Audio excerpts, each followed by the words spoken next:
DJ Ferris. It's Chicago, nigga. It's the real one. Hit me. Only one is pulling shit the fuck up. Let's get to sports talk.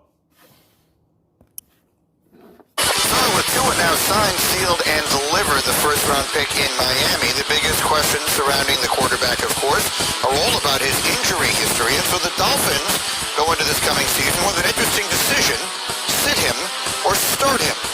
That's going to bring us to some required reading this morning out of the Florida Sun-Sentinel, where it is written, quote, "If the doctors say Tagovailoa can play, and that's all we heard from his camp leading into the draft, there's no reason Tagovailoa should simply be told to sit in the corner until next year. Not the 5th pick in the draft, not a guy with that talent. Sorry, no way."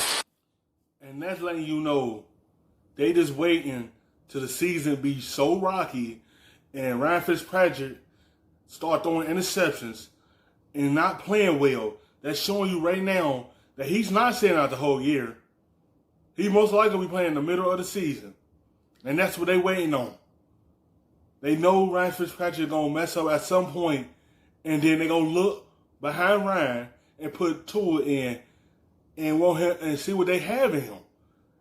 That's showing you right there that he is not going to be sitting the whole year. Because the way they talking, they just waiting on a mistake by Ryan Fitzpatrick so they can just throw Tua in there and see what they have in the future. The plan should be for him to compete for the job immediately. He's hopefully competing now against Ryan Fitzpatrick and Josh Rosen, at least virtually. He should be impressing too if everything about him rings true. Fascinating. So here are two guys who know all about this kind of thing, Louis Riddick and Mike Tannenbaum. Louis, we'll start with you. What do you agree or disagree? Start Tua if he seems ready. Look, that sounds great in theory, but I think, look, you really need to take a slow and steady approach and play the long game here with Tua, because despite the fact that, everyone deemed him as being healthy heading into this draft, and that's why his stock did not fall, the fact of the matter is this: it goes beyond just his health. It goes beyond what is best for the player long term, and what's best for the player is to sit and learn this new offense behind, that's going to be playing and really going to be being executed with an offensive line that is going to have basically 3 or 4 new starters in it in a season where you're not going to have any off season at all.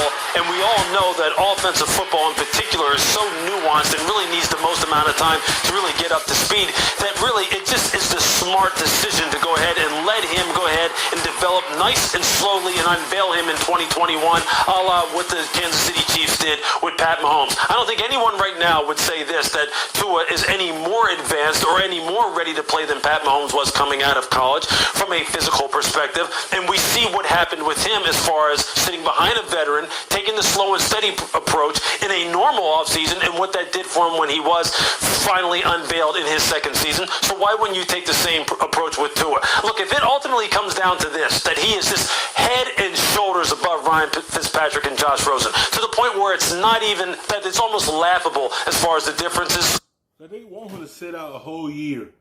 They want Ryan Fitzpatrick to just be the guy for right now and let Tua just learn and let Tua body really be 100% for them before they get him in. And they want him to sit out a whole year and not have to play him his rookie season.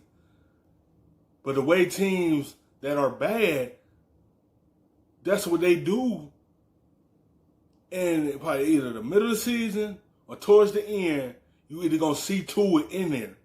At some point, he's going to be playing his rookie season. They always say they want some type of player to sit out a year, and when you're a top pick, at the end of the season, you probably be playing all the middle. Some players do sit out a whole year. Some don't. And Tua might be one of those sons that really get in there and touch the field his rookie season. Concerned as far as their performance is concerned, then go ahead and maybe, I guess, then consider putting him in there. But right now, I would need to be convinced that we have a good reason to put him in there, more so than trying to rush him in there and potentially risking damaging his development for the future. I just would not do that. Mike T, you were the GM in Miami up until quite recently. How do you see it? Similar to Lewis, and here's why. They really don't even know where he is because of this unusual offseason. So day one he comes into the facility, they got to put a plan together, not just for this year, but for the next 10 years. So they really have to assess where he is from a conditioning standpoint, range of motion. Are there any other asymmetries in his body which are very important because that could lead to other lower body injuries? So they have to put a comprehensive plan together to make sure that he's healthy.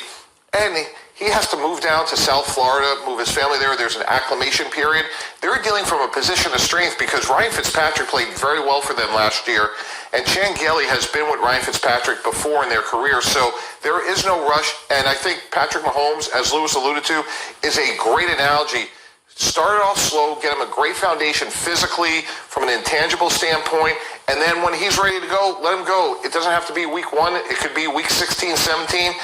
It's so important that he plays well for them, that time is really on their side, and Fitzpatrick gives them a chance to win right now. Thank you for watching ESPN on YouTube. For live streaming sports and premium content.